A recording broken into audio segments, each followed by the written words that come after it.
Galina was annoyed. She kept throwing displeased glances at the boy, who was jumping around his father and begging in a pleading voice to buy him a puppy.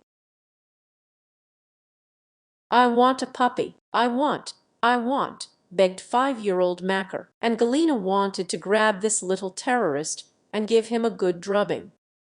His head was splitting from his screams, and Sergei smiled condescendingly and nodded. "We'll buy it, but not now." Galina left the room, went into the bathroom, and turned on the water so as not to hear the screams of a young boy. That's what a woman called her husband's own son to herself, but of course she never said it out loud. She knew perfectly well how much Sergei loves Makar, because he was his only son from a once beloved woman, who was now undergoing compulsory treatment in a psychiatric hospital. "I'm so sick of you," she whispered. "Honey, what are you doing there?" Sergei's voice was heard from behind the door. "I'm washing my face, honey," she said. "I'll be right out." "Are you feeling all right?" Sergei asked anxiously. "If your offspring wasn't with us, I would feel much better." Galina thought to herself, but aloud, of course, she said something completely different. "It's all right, honey, I'll be right in." And she took a deep breath, then splashed water on her face, wiped it with a soft towel, smiled to herself, and left the bathroom. Makar was already sitting at the dining table, swinging his legs. This habit of his also irritated Galina, as indeed everything related to the 5-year-old boy who poisoned the life of a woman. How she would like to pack his things, leave them in a sports bag, call a taxi, and send Makar away from his and Sergei's house. But this could not be done, because the father loved his son very much, and also pitied the boy who remained without his mother's attention. Galina married Sergei 2 years ago, and since then she believed that meeting with the entrepreneur Sherbakov was a real gift of fate. Sergei was rich, generous, kind, and he was also free and in love with Galina. As soon as she realized that the man felt something more than just interest in her, Galina immediately took Sherbakov into circulation. After 6 months of dating, they got married. A young woman came to Moscow from the provinces.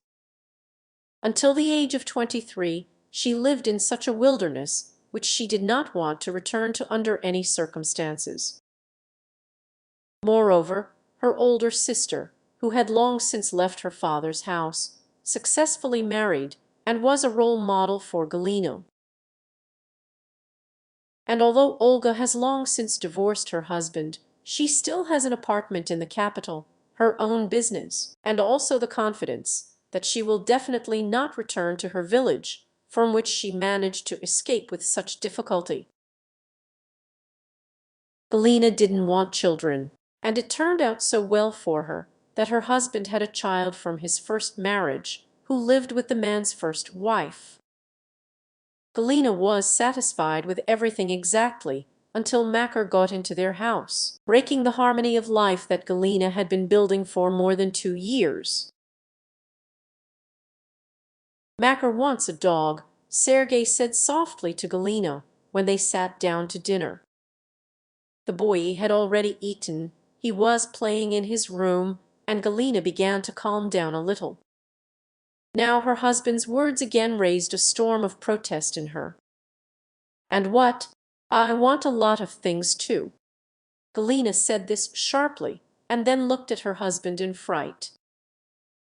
Galina did not want to make Sergei angry, on whom her financial well-being depended. "Honey." The man took Galina's hand, gently squeezed it, and looked into his wife's eyes. "I love my son very much, and I understand how difficult it is for him now, after he was deprived of his mother. I think I need to get a dog. Galina felt everything boiling inside. She didn't want a dog. Seriously, dear, I am allergic to animals. Galina lied without batting an eye. I will itch, my eyes will water. I'll be covered in spots. Do you want me to suffer? Her husband's face instantly changed. Of course, he didn't want that. He loved his Gallia too much to let her suffer, especially on his own. But Galina was now sure that there would be no dog in the house. And how Sergei would solve this problem with his son, she didn't care much. On Monday, after seeing her husband to work and taking Makar to kindergarten, Galina took care of herself. After the manicure and pedicure, Galina went for a massage and then called Mityu. A young and handsome man has long been her lover, time-tested, high quality, and coping well with his role as an ardent lover. Galina was not naive. She understood perfectly well that Mitya, like herself, plays the role of a loving man, convincing a woman of his love for the sake of profit. Galina periodically gave her lover expensive things, a watch, a ticket to a foreign spa hotel, branded clothes. Mitya was 8 years younger than her. In Mitya's small apartment, which, by the way, Galina helped him rent, they met a couple of times a week. Moreover, Galina knew perfectly well that her lover had other women. She found evidence of this more than once. Mitya did not deny himself anything, and Galina pretended not to notice it. The main thing is that he was always available to her. Lying in bed and looking at her fresh manicure, Galina suddenly thought about how generously fate had treated her. At almost 30, she was happily married, she had money, there was no need to work. And she also had a young and handsome lover. Of course, there was a minus in the form of a child imposed by her husband from her first marriage, but this, as Galina believed, was temporary difficulties. Suddenly her phone rang. She reached for her smartphone and then saw the name on the screen and winced. "What the hell? What do you want?" she asked sharply. To begin with, "Hello, daughter," a hoarse female voice was heard on the other end. "How are you doing? Why are you calling me? They're putting me in the hospital. I'm unlikely to come back from there. What should I do with Larka?" Galina rolled her eyes. But why now, when she had just come to terms with the fact that everything was fine in her life? Right now, her mother calls her and informs her that she is going to the hospital. What to do? I have no idea. Let him live with Baba Lubo. Baba Luba died 2 months ago. Come and get Laroshka. The girl will be left alone. She is on her way to an orphanage. And this is with a living mother. Everything inside Galina sank.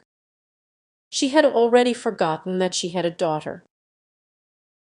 Galina believed that it was enough that she sent money to her mother every month to support Larissa, but, as it turned out, this was not enough. Sooner or later, it would have happened because the mother was ill. And then, apparently, it got really bad.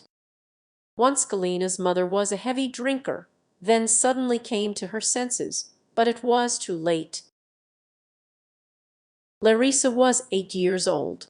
Galina gave birth to a daughter from a young entrepreneur visiting the village. Going to bed with whom, the young woman hoped that he would fall in love with her and take her with him. But he only took advantage of Galina, and on the news of the pregnancy, thrust a bundle of banknotes into her hand with the words for an abortion. Galina did not have time to have an abortion. She spent all the money, and when she came to the doctor, it was too late. At the age of 21, Galina gave birth to her daughter Larissa, and 2 years later, exhausted by lack of money, she left her native home, leaving Larissa with a sick mother. She promised to pick up the girl as soon as she settled in Moscow. But more than 5 years have passed, and Galina has never visited either her mother or daughter, preferring to simply erase them from her life. Larissa called her mother often at first, then less and less, and over the past year and a half she has not called once. Putting down the phone, Galina clutched her head. Misha gently touched her shoulder and then looked into the woman's eyes. What happened? It's none of your business, Galina snorted. She dressed quickly and left the apartment, got into the car. I wanted to howl in despair because I had to solve a serious problem. And Galina didn't like to solve problems. Sergei did not know at all and did not even guess that his wife had a child. And who knows how her husband will react to this news. I'll also have to go back to the wilderness to my mother, decide something with Larissa. Sergei noticed a change in his wife's mood. What happened? He asked, and then Galina came up with a brilliant idea. Syriza is in my grief. My mother is in trouble in the village. They put her in the hospital, and the younger sister remains unattended. So take her to us. The compassionate Sergei immediately offered, and Galina exhaled with relief. Well, of course. She will introduce Larissa to Sergei as her younger sister and somehow arrange with her daughter. 2 days later, Galina met her daughter at the train station. The woman decided not to go to the village, asked a neighbor to put Larissa on the train, and she met her at the station. Of course, Larissa has changed. She was 9 years old, and the last time a mother saw her daughter was more than 5 years ago. Galina did not hug Larissa, and she did not particularly express joy at meeting her mother. Larissa was silent on the well. She looked like a frightened animal that had crawled out of a hole and found itself in a huge and dangerous world. Galina decided to start the conversation herself. Listen, here's the thing. My husband doesn't know that I have a daughter. In general, I will tell him that you are my sister. As you wish, Larissa answered shortly. I don't care. Galina took a deep breath. It's good that the daughter did not pump her rights and did not contradict her mother. Sergei met his wife and her sister joyfully. By the time Galina and Larissa arrived home, he had set the table, personally prepared his signature duck with oranges, salad. He took out a bottle of expensive wine from a small cellar. Makar loomed right there, looking at Larissa with curiosity, asking her millions of questions, to which the girl answered in monosyllables. I'm so tired today, Galina confessed in the evening, going to bed with Sergei. I'm worried about my mother, worried about my sister. It's going to be okay, honey. Sergei kissed Galina on the shoulder and hugged her to him. But now we have 2 children at home. It's so wonderful. I adore children and really want you to give birth to my baby. What else? Galina thought to herself, but she answered something else out loud. Absolutely, all in good time. Now, I will go to the resort to relax, gain strength, and then it will be possible to plan a baby. Galina decided that the appearance of her daughter in the house should not be an obstacle to a long-planned trip to Turkey. Galina was going on this trip with Mityu. Sergei did not forbid his wife to go on vacation alone. Of course, Be sure to go. You deserve a rest." With a clear conscience, Galina left for Turkey a few days later, leaving Larissa with Sergei. He and Mitya were having a great time. I didn't want to go home at all, but Galina understood that she needed to go to her husband and children, continue to play her role, and pretend that she was planning a child. To her surprise, no one met her at the airport. Galina dialed her husband's number, but he did not pick up the phone. Galina became worried, then began to remember the last time she called Sergei. 3 days ago. And then his voice seemed strange to Galina, but she did not pay attention to it. "I had to call a taxi to get home on my own."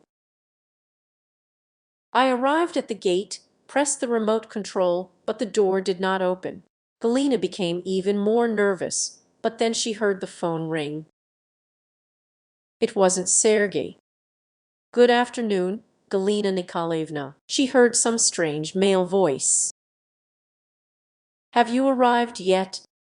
"Yes, and who is it?" Galina asked. "This is Alexander Nefedov. Remember me?" Galina strained her memory and remembered. Of course, this is Sherbakov's lawyer, the one with whom they drew up and signed the marriage contract. Why was he calling her? "Is something wrong with Sergei?" she asked. "It's all right. Sergei Anatolyevich and his children went to Sochi." "In Sochi, why?" "The fact is that Larissa got sick. Her asthma was detected during the examination, and the doctors advised her to go to the sea. Since Sergei Anatolyevich could not take out someone else's child, it was decided that they would go to Sochi." "Shouldn't you have asked me?" Galina shouted irritably into the phone. "And why can't I get into the house?" This is another piece of news. Sergei Anatolyevich filed for divorce. What kind of nonsense is this? Galina was running in front of the gate of the house, nervous and biting her lips. Sergei Anatolyevich, registering Larissa in the hospital, found her birth certificate. Larissa. Larissa is your daughter. This was a real blow for Sherbakov. You tricked him. And this is not the whole deception. What kind of deception? What are you talking about? Galina's thoughts were confused. About who you spent this vacation with. You won't deny that you didn't spend it alone. There was a man with you, a certain Dmitry Petrov. From where? Who said that? Your accommodation bills were duplicated to the address of Sergei Anatolyevich. It was not difficult for us to find out who you were with and who you have to be with. According to the prenuptial agreement, if you divorce in this case, you will not get anything. Your access to the house is limited, but Sergei Anatolyevich showed miracles of mercy by renting an apartment for you and transferring a decent amount of money to your account. This is a kind of compensation which, in my opinion, you absolutely do not deserve." Galina was silent. She sank to the ground, sat down on the grass, holding the phonier with one hand, and pulling out the grass together with the ground with the other. It was all over. Sergei found out about everything, and now there is no way back for her. Galina knew that Sherbakov would never forgive her for cheating or lying about Larissa. "Galina Nikolaevna, you have an appointment with me for tomorrow at 3 o'clock. I advise you not to be late, and also to take with you your passport, the address of the rented apartment where you will live in the near future, as well as the address of the office where we will meet. I will send you in sums. And one more thing." "What else?" Galina asked. "Sergei Anatolyevich will apply for Larissa's adoption. Being your husband, he can do it." and I will help him in this in every possible way. We will deprive you of your parental rights. I still wonder why this was not done before. Have a nice day." Galina heard short beeps on the phone and realized with horror that nothing good was in sight in her life.